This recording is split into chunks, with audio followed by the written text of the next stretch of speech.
தந்தை மைந்தன் தூயாவின் திருப்பெயருக்கு மாட்சிமை உண்டாவதாக. முன்னணை முதல் முள்ளாணி வரை பாசத்தை காட்டிய பரிசுத்தரின் பாடு மரணங்களை தியானிக்கின்ற இந்த தவக்காலத்திலே காணொளி வழியாக உங்களை எல்லாம் சந்திப்பதிலே மற்றற்ற மகிழ்ச்சி அடைகின்றேன். ஆண்டவருக்கு நான் நன்றி சொல்லுகின்றேன். இந்த தவக்காலங்களை திருச்சபையின் தந்தையர்கள் திருச்சபையிலே ஏற்படுத்தின போது இறை மக்கள் எல்லாம் ஒரு விதமான அனுபவங்களுக்குள்ளே கடந்து வர வேண்டும் என்று சொல்லுகின்ற நோக்கத்தோடு இந்த தவக்காலங்களை ஏற்படுத்தினார்கள். அதிலும் குறிப்பாக தவக்காலத்தினுடைய நோக்கம் என்று சொன்னாலே ஜபம், தவம், தானம் என்று சொல்லி திருச்சபை தந்தையர்கள் அதை வடிவமைத்திருந்தார்கள். இறை மக்கள் அந்த அனுபவத்திலே வளர்ந்து பெருக வேண்டும் என்று சொல்லுகின்ற சிந்தையிலே உருவாக்கப்பட்டதுதான் இந்த தவக்காலம். இந்த தவக்காலத்திலே இன்றைய தினத்திலே நமக்கு தரப்பட்டிருக்கின்ற சிந்தனைக்கான தலையங்கம் என்னவென்றால், இறை வேண்டலில் நிலைத்திருங்கள் என்று சொல்லுகின்ற தலையங்கத்தை நம்முடைய கன்னியாகுமரி பேராயம் நமக்கு தந்திருக்கின்றது.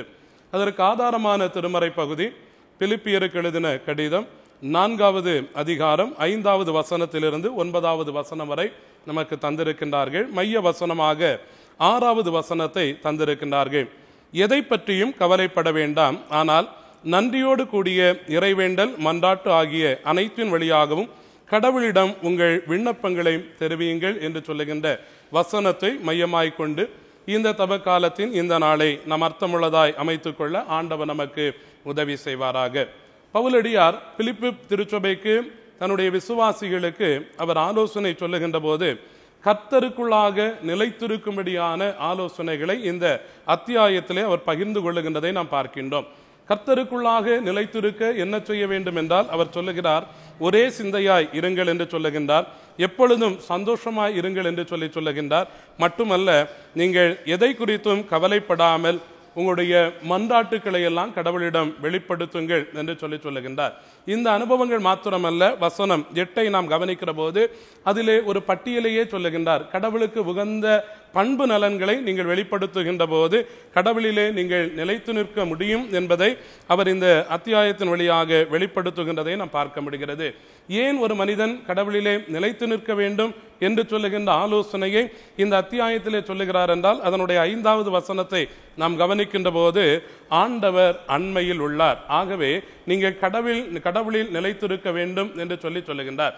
கடவுளிலே நிலைத்திருப்பதற்கு அநேக காரியங்களை அவர் சுட்டிக்காட்டினாலும் இன்றைய சிந்தனைக்குரிய தலையங்கத்தின் அடிப்படையிலே இறைவேண்டலிலே நாம் தரித்திருப்பதை குறித்து அல்லது இறைவேண்டலிலே நாம் நிலைத்திருப்பதை குறித்து சிந்திக்கும்படியாக நாம் அழைக்கப்படுகின்றோம்.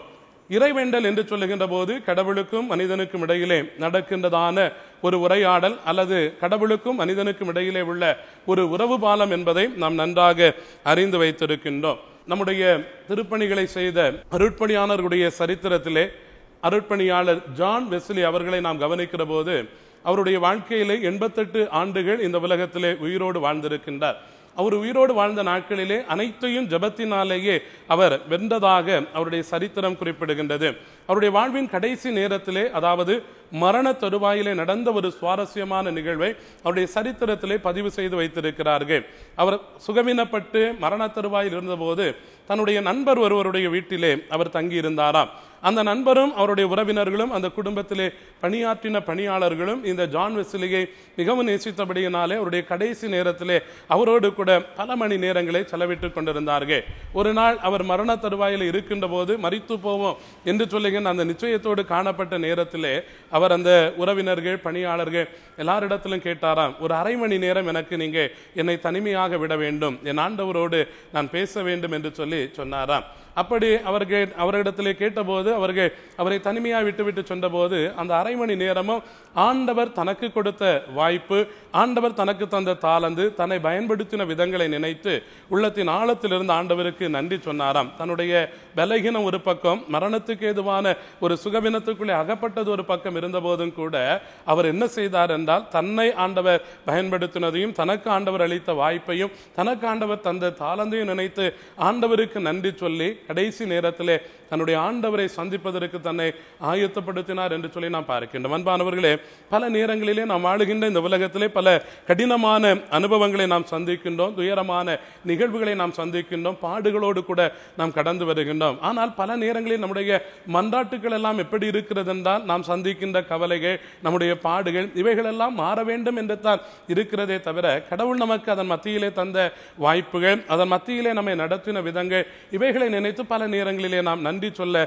தவறிவிடுகின்றோம். நன்றியோடு கூட நம்முடைய விண்ணப்பத்தை, மன்றாட்டை நாம் ஆண்டவரிடத்திலே தெரியப்படுத்த வேண்டும் என்று சொல்லி இங்கு பவுலடியார் ஆலோசனை தருகின்றதை நாம் பார்க்க முடிகின்றது. பவுலடியாருடைய இந்த சிந்தனைக்கு ஒப்பாகவே பேதுரு அடிகளார் கூட தன்னுடைய பொதுவான கடிதத்திலே ஒரு காரியத்தை குறிப்பிட்டிருப்பார். 1 பேதுரு 4வது அதிகாரம் அதனுடைய 7வது வசனத்தை நாம் கவனிக்கின்ற போது, the end of all things is very near, so be serious and discipline yourself for your sakes of your prayers என்று சொல்லுகின்றதை நாம் பார்க்க முடிகிறது.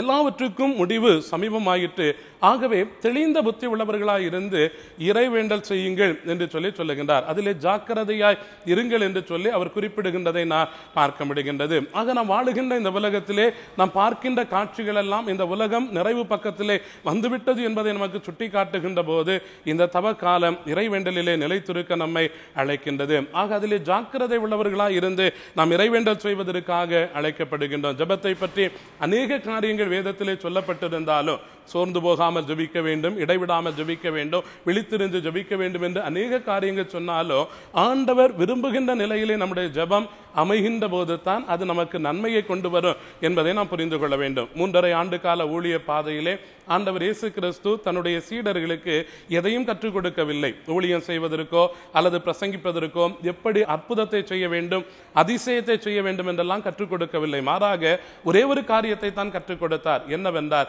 ஜெபிக்க மட்டுமே கற்றுக் கொடுத்தார். ஏன் ஜெபிக்க கற்றுக் கொடுத்தார் என்கிற ஒரு கேள்வி எழுப்பினீர்கள் என்றால், ஜெபம் மட்டும் போதும் ஒரு மனிதன் இந்த உலகத்திலே வாழ்வதற்கு, ஒரு மனிதன் இந்த உலகத்திலே சாதிப்பதற்கு, ஒரு மனிதன் எதிர்பார்க்கின்ற காரியங்களை பெற்றுக்கொள்வதற்கு அது ஒன்று போதும் என்பதனாலே ஆண்டவர் 3.5 ஆண்டு கால ஊழிய பாதையிலே சீடர்களுக்கு ஜெபிக்க மட்டுமே கற்றுக் கொடுத்தார் என்று சொல்லி நாம் பார்க்கின்றோம். ஆக ஜெபம் எவ்வளவு முக்கியமானது என்பதை நாம் புரிந்து கொண்டு இந்த தவ காலத்திலே ஜெபத்திலே நாம் நிலைத்திருப்பதற்காக அழைக்கப்படுகின்றோம். நமக்காக நாம் ஜெபிக்க வேண்டும் என்று ஆண்டவர் விரும்புகின்றார். எசேக்கியா அரசர் அவனுக்காக ஏசாயா தீர்க்கதரிசியின் இடத்திலே ஜெபிக்க சொல்லவில்லை, மாறாக அவனே ஜெபித்தான் என்று சொல்லி நாம் பார்க்கின்றோம். அதிகாலையிலே நாம் ஜெபிக்க வேண்டும் என்று ஆண்டவர் விரும்புகின்றார். மட்டுமல்ல, அதை ஆண்டவர் நமக்கு மாதிரியாக வைத்திருக்கின்றார். அதிகாலையிலே ஜெபிக்கின்ற போது அதற்கான நன்மைகளை குறித்து நீதிமொழிகள் 8வது அதிகாரத்திலே 17வது வசனத்திலிருந்து நாம் வாசிக்கின்ற போது அறிந்து கொள்ள முடிகிறது. மட்டுமல்ல, துன்பப்படுத்துகின்றவர்களுக்காக ஜெபிக்க வேண்டும் என்று ஆண்டவர் சொல்லுகின்றார். துன்பப்படுத்துகின்றவர்களுக்காக ஜெபிப்பது கடினம்தான்,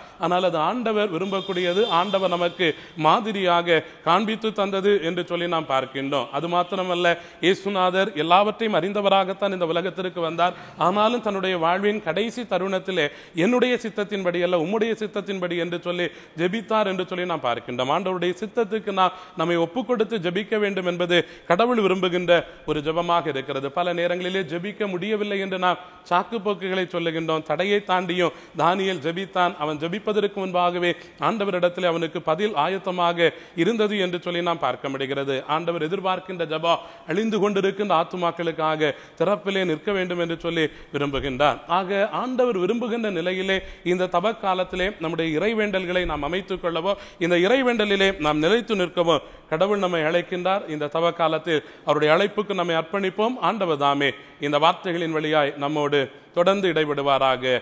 ஆமென். நாம் அனைவரும் மன்றாடுவோமாக.